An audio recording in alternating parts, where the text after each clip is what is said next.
पहले मैं करूँगा शादी। नहीं, पहले मेरी शादी होगी। मैंने कह दिया ना, बड़ा भाई मैं हूँ, पहले मेरी शादी होगी। मैं कुछ नहीं जानता, पहले मैं शादी करूँगा। बस।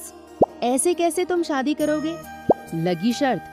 हाँ, लगी शर्त। जो इस ब्रह्मांड का चक्कर लगाकर पहले आएगा, वही पहले शादी करेगा। चलो ठीक है।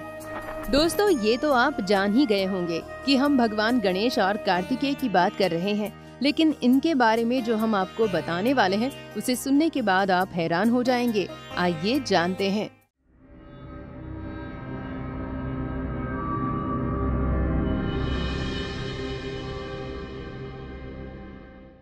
दोस्तों, कहा जाता है कि कार्तिकेय और गणेश के बड़े होने के बाद एक दिन माता पार्वती और शिवजी ने अपने दोनों बच्चों के विवाह के बारे में सोचा। इतनी देर में वहाँ नारद जी भी आ गए। शिवजी ने नारद जी से उनके आने की वजह पूछी तो नारद जी ने कहा कि मैं तो केवल आपके दर्शन के लिए यहाँ आया था। फिर नारद जी अचानक से बोल पड़े कि कार्तिकेय तो उम्र में गणेश से बड़ा है, तो जाहिर है कि उनकी शादी पहले होगी। उसके बाद जब गणेश जी को ये पता चला कि कार्तिकेय की शादी उनसे पहले होने वाली है, तो वे सीधे माता पार्वती और शिवजी के पास चले जाते हैं और उनके सामने शादी करने की जिद करने लगते हैं। फिर माता पार्वती उन्हें समझाने का काफी प्रयत्न करती हैं। कहती हैं कि कार्तिकेय तुमसे उम्र में बड़ा है, इसलिए उसकी शादी पहले होनी चाहिए। लेकिन गणेश जी कहाँ मानने वाले थे। वे तो अपनी जिद पर अड़े रहे कि उनकी शादी पहले होनी चाहिए। दोस्तों, माता पार्वती के बहुत समझाने पर भी वे नहीं माने। तब उनकी इस जिद को शांत करने के लिए आखिर में माता पार्वती और शिवजी ने अपना फैसला ले लिया कि गणेश की शादी पहले करवा देते हैं। पर जब ये बात कार्तिकेय को पता चली तो वो बहुत नाराज हो गए और कहने लगे कि वो मेरा छोटा भाई है, उसकी शादी मुझसे पहले कैसे हो सकती है। नहीं, ऐसा नहीं हो सकता, मेरी शादी पहले होगी। ये सुनने के बाद माता पार्वती और शिवजी काफी परेशान हो गए, क्योंकि दोनों ही अपनी जिद पर अड़े रहे और किसी न किसी की शादी तो पहले होनी ही थी। काफी सोच विचार करने के बाद माता पार्वती और शिवजी ने एक आखिरी फैसला ले लिया और वो फैसला ये था कि दोनों पुत्रों में से जो सबसे पहले पृथ्वी की परिक्रमा करेगा, उसकी शादी पहले होगी।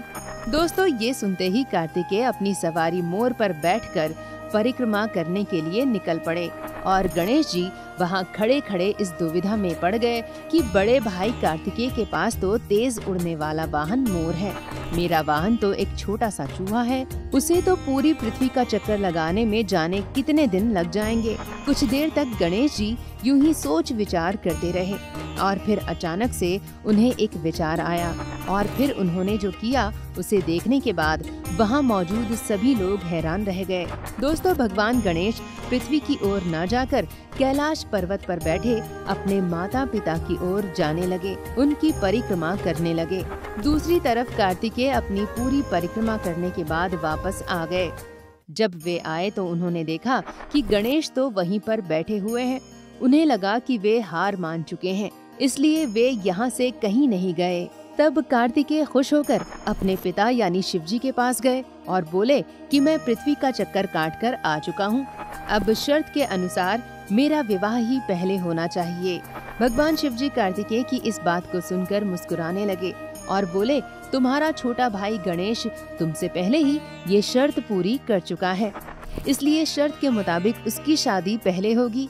दोस्तों, ये सुनने के बाद कार्तिकेय हैरान हो गए और कहने लगे कि ये कैसे संभव है, गणेश अपने छोटे से वाहन के साथ कैसे इस पूरी पृथ्वी का चक्कर लगा सकता है, वो भी मुझसे पहले। तब भगवान शिव कार्तिकेय के सवालों का जवाब देते हुए कहते हैं कि कार्तिकेय, मैं जानता हूँ कि तुमने ये शर्त ईमानदारी के साथ पूरी की है, पर क्या तुम जानते हो कि तुम्हारे छोटे भाई ने हमारी परिक्रमा की है, क्योंकि हमारे शास्त्रों में ये लिखा गया है कि माता पिता का स्थान पृथ्वी से भी ऊपर माना जाता है। तो इसके मुताबिक गणेश ने हमारी परिक्रमा कर तुमसे पहले ये शर्त जीत ली है, इसलिए शर्त के मुताबिक उसका विवाह तुमसे पहले होगा। आगे चलकर गणेश जी की शादी रिद्धि और बुद्धि नाम की दो स्त्रियों से हुई, जो प्रजापति विश्वकर्मा की पुत्रियां थीं।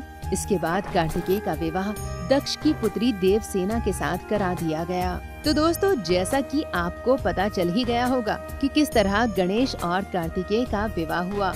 आज के लिए बस इतना ही। आपसे फिर होगी मुलाकात एक नई कहानी के साथ। तब तक के लिए खुश रहिए, स्वस्थ रहिए और देखते रहिए द कर्मा टेल्स।